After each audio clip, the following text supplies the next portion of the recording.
Muhammad ibn Abdullah was born in the city of Mecca, located in the Hejaz region of the Arabian Peninsula, during the year 570 CE. His lineage can be traced back to the esteemed clan of Hashim, which belonged to the renowned Quraysh tribe. Notably, his clan held the significant responsibility of providing water to the pilgrims who journeyed to Mecca. Mecca itself was adorned with a multitude of polytheistic idols and held great reverence due to its association with the Kaaba. Tragedy befell Muhammad at a tender age, as his father, Abdullah, passed away before his birth, while his mother, Amina, died when he was merely 6 years old. Muhammad's uncle, Abu Talib, devoted himself entirely to the upbringing of his nephew. As he matured, Muhammad embarked upon a career as a fair and honest caravan trader. At the age of 25, Muhammad undertook a business expedition on behalf of a wealthy widow named Khadija, who held him in high regard due to his unwavering integrity. Impressed by his character, Khadija proposed marriage to Muhammad, an offer he graciously accepted.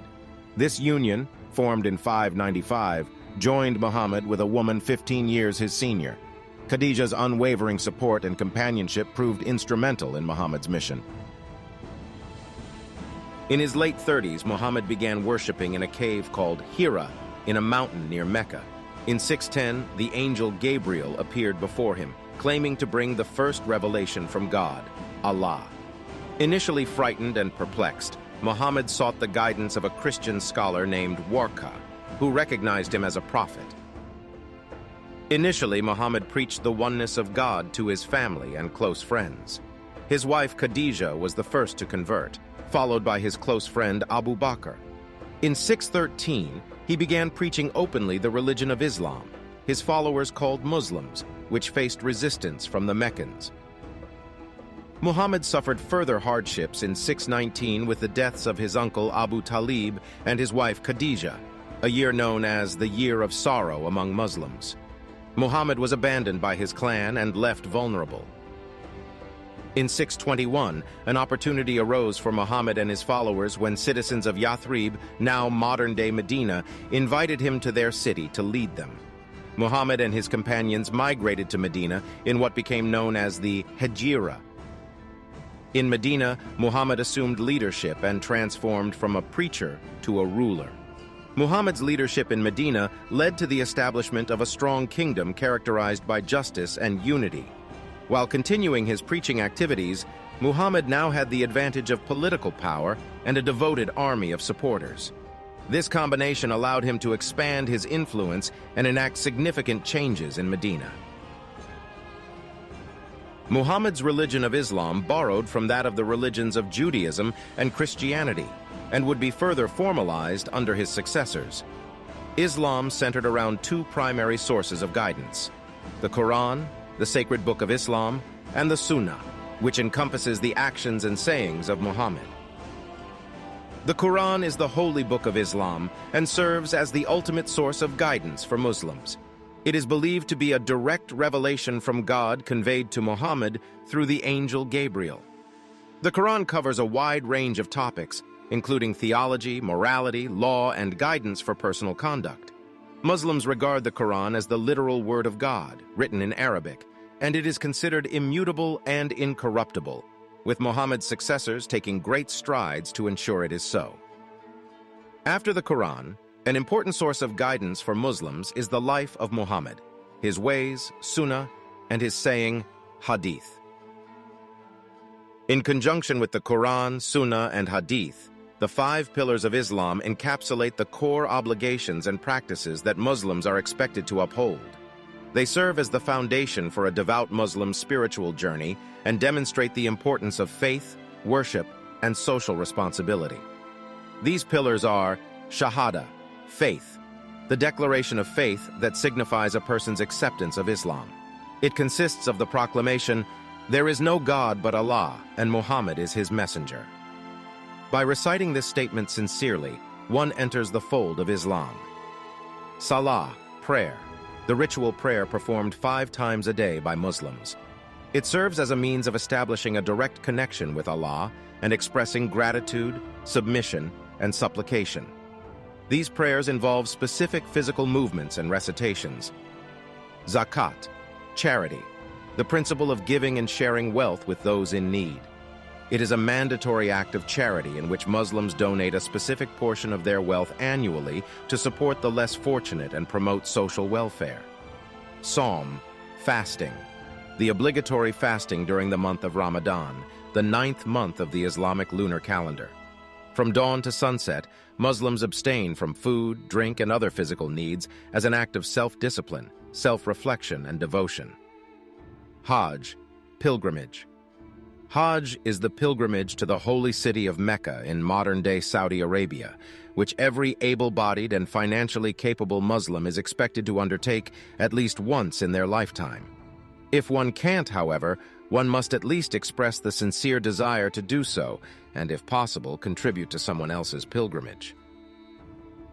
However, the religion of Islam was still in its infancy and needed every chance to strike back at its former oppressors.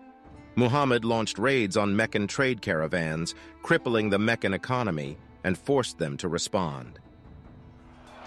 The Battle of Badr in 624 resulted in a victory for the Muslim army, led by Muhammad, against the Meccans.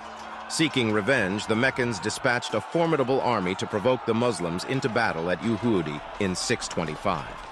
The Muslims initially succeeded, but suffered significant casualties due to a surprise attack by the Meccan cavalry. 2 years later, the Muslims faced a confederacy of Arabian tribes led by the Meccans and successfully defended Medina by digging a trench, gaining an advantage at the aptly named Battle of the Trench. In 628, the Muslims conquered the Jewish stronghold of Khaybar, allowing the local population to remain under Muslim rule as dhimmis, with religious independence but required to pay a special tax, the jizya. Forced conversions were rare. In 630, the Meccans surrendered to Muhammad, and Muhammad declared the Kaaba a holy site for Islam. He performed his final pilgrimage, known as the Farewell Pilgrimage in Islamic tradition, in 632, during which he announced the completion of the divine revelation, the Quran. Muhammad had now become the most influential political leader in Arabia. After a brief illness, Muhammad passed away peacefully in his own house in 632, with his wife Aisha at his side. With Muhammad's death came conflict and debate. Muhammad had no living son to be his heir, and he did not outline any official process on who his successor should be or how they are to be chosen. Some in the Islamic community believed Muhammad's successor should be elected based on their merits, while others looked to Muhammad's bloodline for a potential candidate. To add to this, many of the tribes Muhammad had conquered or signed a pact with left his domain, citing that their pacts were on a more personal note or that they had no obligation to Islam, rendering the Arabian Peninsula fragmented once again. To make matters worse, many other people had started claiming the title of prophet. However, during his lifetime, Muhammad had made it very clear to his followers that he was the last prophet of God, and so these people were imposters in the eyes of the Muslims. Regarding his succession, the Muslims elected Abu Bakr, Muhammad's close companion and one of his earliest converts, to become the next leader of Islam.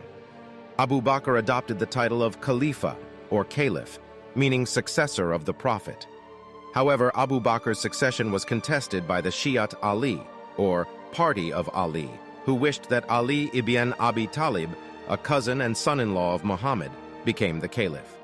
Thus, Islam was split between its two prominent factions. The Sunni Muslims sided with Abu Bakr, while the Shia Muslims sided with Ali. Abu Bakr's authority as the new, rightly guided Rashidun Caliph prevailed regardless. In the face of apostates and false prophets, the unity of Medina and Mecca, the center of the new Islamic dominion, was threatened by these factions. However, Abu Bakr displayed his abilities by mobilizing the believers for jihad, or holy war. Despite being outnumbered, Abu Bakr noticed dissension among his foes and took advantage of the situation.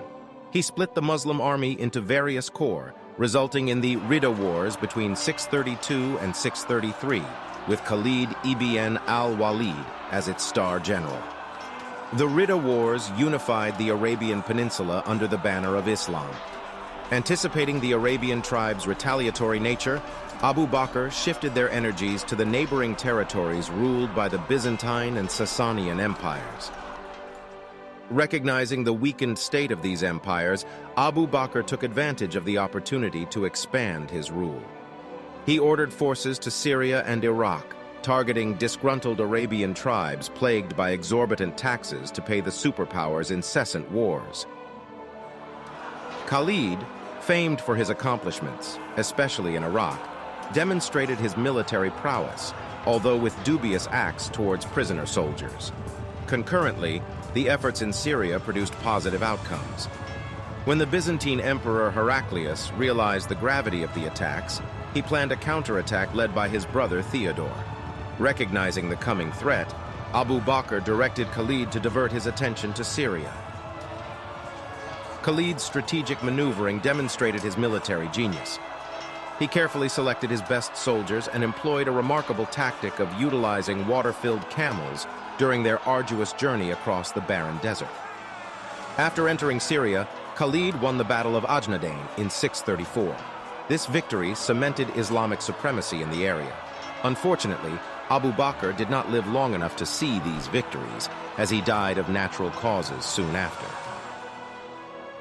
Abu Bakr gained significant support from powerful persons, notably Umar ibn Khattab, Muhammad's senior companion known for his strong beliefs in justice. It was only natural for Umar to replace Abu Bakr as caliph. Umar's military campaigns in 636 resulted in two significant caliphate victories: the defeat of a major Sasanian counterattack in the Battle of al-Qadisiyah, which secured Muslim control over Iraq, and the crushing of the Byzantines at the Battle of Yarmouk, which brought the Levant under Rashidun control. Umar maintained firm control over his territory during his 10-year rule, and is often considered the most renowned of the Rashidun caliphs. Umar instituted administrative changes, such as the Diwan, a basic bureaucracy in charge of troop wages. He kept freshly captured communities safe from pillage by separating army soldiers in garrison cities like Fustat in Egypt and Basra in Iraq, and introducing novel institutions like police, courts, and legislatures. Umar's most admired traits, however, were his piety and his dedication to justice, which earned him the epithet Farouk, the one who distinguishes between right and wrong. Umar's reign ended with his assassination in 644 by a Persian slave called Lulu, who was seeking vengeance for the defeat of the Sassanid Persians at the hands of the Muslims. In his last hours, Umar formed a committee to choose his successor. After much discussion, the choices were reduced to Uthman ibn Affan and Ali ibn Abi Talib. Uthman, a prominent member of the affluent Umayyad dynasty and a loyal associate of Muhammad, was ultimately picked. Because of his charitable activities, he was given the moniker Ghani, which means the generous. However, Uthman was accused of blasphemy for favoring his Umayyad kinsmen in high-ranking posts. Muawiyah's appointment as governor of Rashidun Syria in 639 marked the beginning of the Umayyad clan's rise to power. Despite these problems, his reign saw impressive military victories, including cementing control of Egypt, conquering Sassanid Persia as a whole, and effectively repelling Byzantine soldiers with the help of local populations who favored Muslim authority. Nonetheless, Uthman's popularity with the people eroded as a result of the weight of perpetual warfare, growing costs, and socio-economic difficulties that Umar had efficiently controlled. Discontent was exacerbated further by the elevation of his family and the spurious allegation of blasphemy. Despite having the capacity to put down rebellions and keep his authority via force, Uthman refused to spill Muslim blood, contributing to his demise. Uthman was killed in his own house in 656 while reading the Quran by rebel troops from Fustat, Egypt.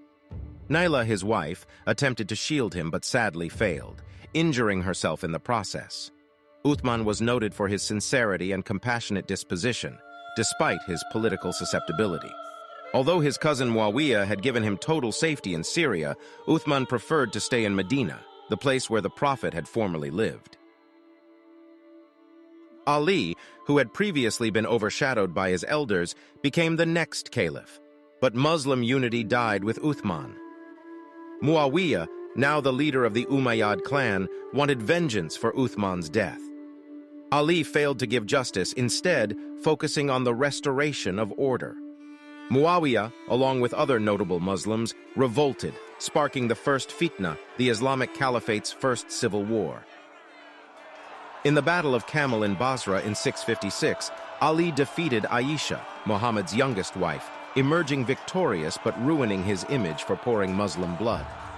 He subsequently engaged with Muawiyah in the Battle of Siffin, which ended in a draw when Muawiyah challenged Ali's power with the assistance of Syria, the Levant, and Egypt. Ali made the contentious decision to relocate the capital from Medina to Kufa, a fortress city in modern-day Iraq. Ali was faltering as a ruler, the empire's progress had stalled, and the Muslims were now at each other's throats. Though he would go on to achieve unparalleled posthumous prominence as a result of his engagement in Shia Islamic philosophy, his popularity among his people was at its lowest at the time, and many of them began to abandon him. While Ali governed from Kufa, Muawiyah declared himself caliph from Jerusalem, establishing a dual caliphate. Ali's deal with Muawiyah infuriated the Kharjites, a hardline sect and previous ally who turned against him as a result of Ali's compromise. Ali responded by launching a military campaign against the Kharjites, who killed him in 661 as he was worshipping in congregation. Muawiyah survived with slight injuries despite the Kharjites' attempts to murder him. Muawiyah gained control of the caliphate the next year, thereby ending the first fitna. The Umayyad Caliphate began, reversing the insecurity that characterized Ali's reign and ushering in the second major caliphate in Islamic history. The four Rashidun Caliphs turned the Islamic Caliphate into a formidable force, ruling an empire that extended to the shores of Libya, the Armenian highlands, and the mountains of Afghanistan, easily one of the largest empires of its time. As such, it ruled over countless people of different backgrounds and faiths. The Caliph was the representative of the Prophet Muhammad, and not an equal. The institution of the Caliphate was not based on Islamic instructions, but was a symbolic heritage. The Rashidun Caliph was elected by a council of elders called the Shura and advised by them. The Caliph needed to receive the oath of allegiance from his subjects for legitimacy. Because of this, the Rashidun government differed from the later dynasties that succeeded it in terms of its rule style. The citizens of the Rashidun Caliphate were divided into Muslim and non-Muslim categories. While Muslims enjoyed certain privileges, religious tolerance was extended to all people, including Jews, Christians, Samaritans, and Zoroastrians. However, non-Muslims had to pay special taxes and were exempt from military duty. The administrative system of the Rashidun Caliphate was established by Caliph Umar. Provinces were created for effective administration, and governors were appointed. A strong judiciary system was established, and a state treasury was formalized. Umar introduced pensions for soldiers, a night watch, and military reforms. The state revenue was managed by the Diwan, and taxes were collected from Muslims and non-Muslims. Zakat was collected from Muslims for charity and general welfare, while the jizya was collected from non-Muslims. Development projects were undertaken using the state's treasury, including the construction of buildings, canals, schools, mosques, and embankments. The Rashidun Caliphate stands as a pivotal chapter in Islamic history, embodying the ideals of justice, unity, and expansion under the leadership of the four rightly guided caliphs, setting in stone the foundations for the future of the Muslim world. The Rashidun Caliphate's commitment to consultation, adherence to Islamic principles, and focus on promoting education and justice left an indelible mark on its Islamic successor states. Its historical significance lies not only in its military conquests, but also in its embodiment of the principles of good governance, which continue to inspire and guide Muslims around the world today.